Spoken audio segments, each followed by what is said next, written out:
Frankie, what did you score last week? What was your... We started with that question. Yeah, I want to know, what was your total Really? That's a bad question to start with. I think you can do better, Gio. You can do better. I started last week by announcing you whooped my ass. So I'm being consistent because this week I whooped your ass. I feel some revenge coming on here. 45, Gio, 45. Just the 75 for me. Just let me bring up my team in points from last week. Here it is, my lowest scoring midfielder and striker, including the bench, was Erling Haaland. When does that ever happen? Yeah, that's a whole lot. Everybody else returned for me. In the end, I lost out on quite a bit of points by having Delap and Anderson on the bench. So my three low scorers last week were Trent Alexander-Arnold, Gabriel, and Haaland. That just doesn't happen too often, but I was very happy with my team. It just kept getting better and better, Frankie. We did well on Saturday. Dwight McNeil with a brace. Mbeumo scoring against us, unfortunately. But then on the Sunday, Solanke got his goal. Monday night, last game of the weekend, Semenyo got his goal. Oh, I was just points last week. So I was very happy with my... Took a -4 last week. Okay. Well, sounds like it paid off. Yeah, I had to get Solanke in, and to do that, I had to obviously move Eze out and drop down to Dwight McNeil, but still wasn't enough, so I had to get Rico Lewis out and drop down to Anderson. Then I seen 12:30 kickoff on Saturday. Rico Lewis is playing central midfield. I thought, oh no, I know what's going to happen here, but luckily nothing happened. But yeah, I'm happy with my team, and for the first time this season, no transfers. I'm rolling into the weekend with the same team, but there's one or two players I really want. I just can't bring myself to do it. I like my midfield too much, Frankie. I don't want to touch it. I don't want to touch any of those midfielders. Semenyo, Rodgers, McNeil, Mbeumo, and Salah. I don't want to take any of them out, so I'm sticking with it. But do you know how I had fear of missing out on Salah? Starting to get with Cole Palmer a little bit. Yeah. You someone did say about Chelsea players, but I was put off on the podcast. He'd be a good contributor to this podcast. You should get him on there. No, it's I like your midfield. The thing is, you made your bed a little bit because you said they'll never change. So some of them won't. Need to try and stick with them. But they got the only one that I'm not convinced by, and it was a consideration for my team this week, but I can't have it after watching them last week, is Mbeumo. I think they were terrible, Gio. I think they were a bad side. And I don't think they look like the Brentford of old at the moment. I know they've got a lot of players missing and injuries and everything else, so I get that. But other than his little wonder moment, I just didn't think he had much else. So yeah, he didn't come in for me this week, and it's one I'm avoiding right now. Well, let's do your team, because there's one or two players in particular I wish to discuss ahead of the weekend. So this is Frankie's team heading into this week. I mean, did you have Jamie Vardy last week? I can't recall. No, he's been drafted in for this week. Who did you take out? Isaac? Watkins. Oh wow! Okay. Let's talk about this. He scored last week. I know, but there comes a point that when you've got a player like John Duran, he has to start. He can't keep scoring and being the man who, wins them games, and then you just sit him on the bench. And will they play them both together? I don't know. Obviously, they've got Champions League football, so it's a brilliant opportunity to give them both minutes and everything else. But if I was John Duran, I'd be knocking on that door at the moment and saying, come Saturday, well, it won't be Saturday for them, it'll be Sunday, but come Sunday, I want to be the man on that team sheet. Yeah, I don't think that's too far away, by the way. I'm inclined to agree with you, but Villa with a couple of injury problems to attacking midfielders as well. So they've got an abundance of talent in there, but there is a small... I mean, Villa, they're playing Man United at home. Will you go Duran and Watkins? It might happen. It might happen. But yeah, I get what you're saying. Every game Duran's just providing at the minute. So I think it's... you could be ahead of the selling spree on Watkins. If Duran starts on Sunday, I think a lot of people will start to ship Watkins out and just say he's too uncertain, and then you've taken advantage of his value there. So anyway, let's take a look at Frankie's team again. Back, your defence has stayed the same, hasn't it? There's Guardiola's come in. I was very, very impressed with him last week. I thought he was the only shining light in the City side, actually. I think they really struggled to break Newcastle down. And I think he was I don't know. I just think he was I just been really impressed with him. Even the match before that against Arsenal, I was really impressed with him. So they've got a nice little run of fixtures. Obviously, Fulham at home. Are Fulham going to score? I fancy City to get a clean sheet there. Wolves away. Wolves have been poor. I fancy a clean sheet there. And then Southampton at home. So with those 3 fixtures, I had to have a City defender. If you're going to pick one, I think Guardiola's the one who can also get attacking returns as well. Makes sense. How many transfers have you done here? Because I'm looking at Grealish. I'd always said that I was going to wild card, save 3 transfers, and then I was going to make free transfers the following week. So I've stuck with that. So Vardy came in for Watkins, allowed me to get Grealish in. Again, I want a City midfielder. De Bruyne's injured. Foden is out of favour. And I just really liked the whole Grealish and Guardiola link last week. I thought it was good. Now, that's not to say that Grealish is going to start this week. There is a big chance he sits on the bench, and I get that. But I was happy to roll the dice. Grealish was the best player on the pitch last week. Guardiola alongside him. So those 2 worked. It was just the best thing that City had last week. We all know Pep is a rule unto himself, and he'll make whatever decision he decides to make, and everyone will back it because he's Pep Guardiola. But any other manager would have to say, I need to start with those 2 again because they worked. They were the best part of my team last weekend. So I've gone with it. He was the only midfielder that I really felt could potentially get me some returns. You could look at who's their new guy, Gio? You'll know their new guy. Savinho. You could go in, but don't fancy him. Doku never really gets returns anymore. You got Bernardo in there, don't fancy him. So if I was going to go for a City midfielder, Grealish was the one. I'm going to upset you. I would have gone Foden because I think he's warming up a bit. I think. I think. And you know what? I actually put Grealish in with the view of, if Foden does start hitting the ground running, like you said, then I can always switch Grealish out and bring Foden in. So I get it. I do get it. I tell you what, though, the players I'm sort of wishing I had this week was Calafiori. I do think you've got a good player there. It gets forward as well. He's good at set pieces, but he's also good in open play.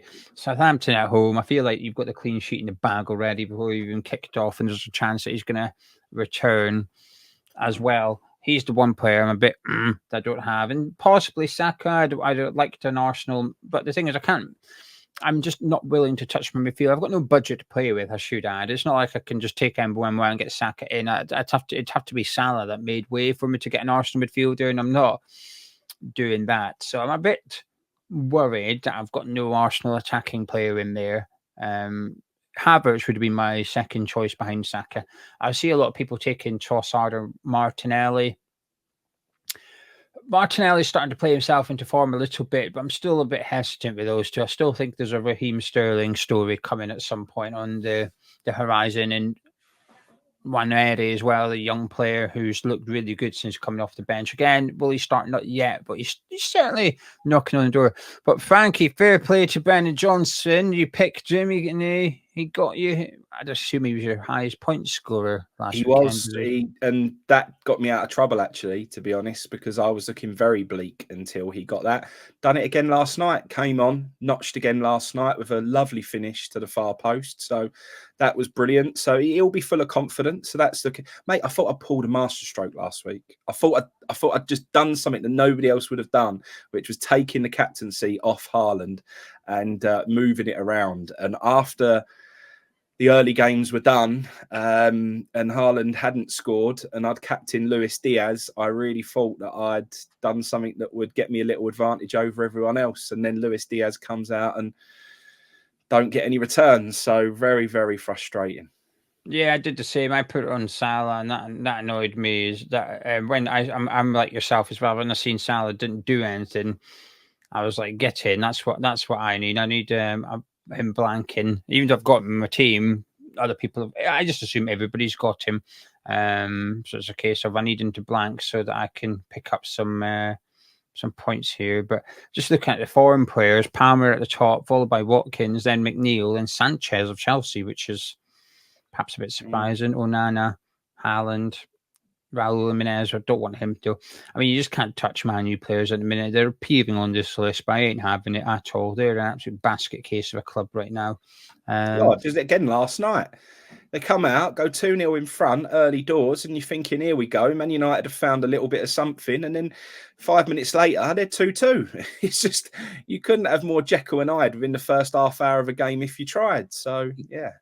Is there any player that's been on your watch list that you've been tempted to get in? I mean, Ipswich have got possibly the nicest fixtures going here at the minute. Ipswich have got obviously West Ham away. Well, they've got a very tough one this weekend. You have very, very tough fixture. Well, post international break, absolutely spanked, and their confidence is going to evaporate after this weekend. So. Apart from this weekend, after the international break, Everton at home, Brentford away, Leicester at home. I mean, that's a nice 3 fixtures there, isn't it? I think that's Liam Delap time. I've already got him in my team, but I think that's maybe. I reckon if we weren't West Ham fans, I reckon we'd be having a conversation today about drafting in Liam Delap. I mean, but you know how much I love him. You know, yeah, I've got him in my team. I've had him all season. There he is. I've followed his career everywhere, and you know, I've really always believed that he will turn into a very, very good player. And I actually thought it would come in time because I always saw him as more of a Harry Kane style player. He wasn't one of them youngsters who had blistering pace or anything like that. He's just a great finisher, pops up in the right places when you need him to, and he's just a natural old-fashioned striker. So I always fancied him that when he broke into Premier League football, he would start a bit slow because, you know, he hasn't got that pace to get away from the big defenders and so on. But I always felt he would naturally, as he gets stronger and as he matures and, you know, he can cope with the physicality of the Premier League, that he would become a really good player. So, yeah, I mean, I lost a bit of confidence in him from his times in the Championship and his loan spells at other clubs where he struggled. But it was really good to see him get up and running last week with a couple of goals, and hopefully he can press on now. But, you know, you're looking at him, but Vardy, that run he's got, Bournemouth at home, Southampton away, Nottingham Forest at home. If there is a last dance for Jamie Vardy, I mean, these are the 3 fixtures that he's got to go and start bagging some goals. So Vardy was the pick for me. But if you weren't a West Ham fan, if you would maybe suggest Liam Delap would be a good pick as well. Yeah, absolutely. Absolutely. For a cheap striker. But, you know, I've got Poxy and Ketia in there now, and he's got Liverpool, and then he's got a decent fixture against Forest and then Tottenham. I might have made a bit of a mistake there, Gio, to be honest. The money that he cost as well, you know, almost 5.9 million now. I'm looking at that one thinking that I might have got that one. Have you still got a free transfer, or have you used them all up? Used them all up this week.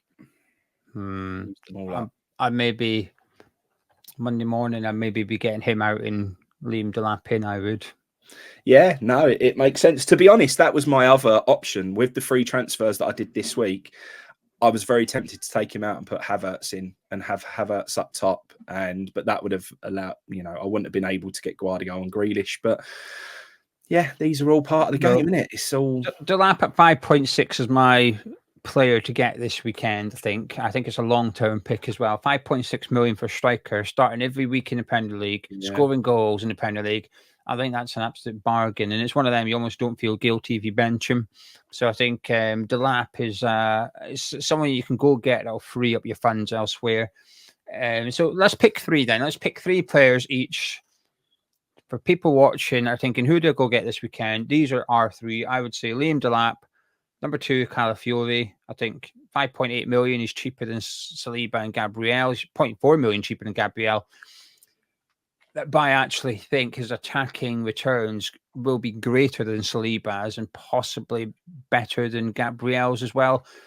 Moves into midfield quite a bit, especially if Timber's playing too. I've been watching them, and it's sort of like Timber stays back and Calafiore moves into midfield. I think you're going to get points for Calafiori. I think you're signing Calafiori at the right time, and I think that's a really clever signing. And number 3, let me just quickly glance over the fixtures here. I think it would have to be Saka for me. Southampton at home, yeah, it would be Saka for me. So there you go. That's my 3: Delap, Calafiori, and Saka. And your 3, Frankie? Yeah, I mean, Saka with Southampton at home and then Bournemouth away, nice fixtures. So Saka's, I bought him in last week on the wild card for these fixtures, to be perfectly honest. So I did have him in there for Leicester at home as well. Disappointed with only 3 points from Leicester at home. So I'm hoping that he, picks things up this week. Luis Diaz owes me points big time. He proper owes me points from last week. But I still think Vardy this week is the time to bring him in. Back yourself. Go on. Back yourself. No, I am. And I think this week is the Vardy week. I think this is, if you want him for a little run on a cheap striker, I think this is the right timing for it. Calafiori, yes, but I'm going to say Guardiola over Calafiori. I just think City they've got to come out firing with these next 3 games. They've got Fulham, Wolves, and Southampton. I think that after they drop points against Newcastle, they've got to butt their ideas up, and I think Guardiola will be a quite important factor in that, really. So clean sheets and attacking returns for Guardiola. So Guardiola, my number 1. Number 2, Jamie Vardy. And number 3, mate, I'm still sticking with old Brennan Johnson. I just feel like he's going to have a little run of confidence, and he seems to have a bit of a free rein. Yeah, I think he's got 5 and 5 now, so he's the most informed player in the Premier League, surely. Yeah. I mean, Cole Palmer better than him, but apart from that, you know what I mean. I think Brennan Johnson's Mr. Consistency right now, so I think. That was a wise pick. I did give you your credit last week for that, Brennan. That was a good, solid pick from you. So anyway, get that out of our mouth. We're sitting here recommending to get Arsenal and Tottenham players, but then an Ipswich striker is playing against West Ham this weekend. But anyway, we'll be back next week where we'll do a little bit of a Q&A and taking your comments. So keep your eyes out for a community post on the YouTube channel early next week, and then we'll be back with our normal video the week after because it's international break. We do have a private league, so do feel free to get entered. The code is DQ0E52. The link's in the description below. If you just click it, it'll automatically add you to the league. If you prefer to manually type it in, DQ0E52. Frankie, good luck this weekend. I need it. I need a big week. So I've rolled the dice, few gambles, and I need some green arrows. There was lots of red last week. So plus I can't let you pure green come flying past me in the league. That won't be fun either. So I'm at the top of a couple of private leagues now. I'm 3rd in a few private leagues. So I'm knocking on the door. In our Gio and Frankie league, after the first week, I was 100 and something. I'm now up to 17th, so I have flown up the league. So hopefully, next video, I'm in single figures. But Dwight McNeil brace again, that'd be good. But anyway, thank you very much for joining us. If you've enjoyed the video, please do drop a like on it by clicking thumbs up. Subscribe if you're new to Hammer's Chat. And let's hope that my tip for Delap is a bit of a howler and he blanks this weekend. We'll catch you in a bit.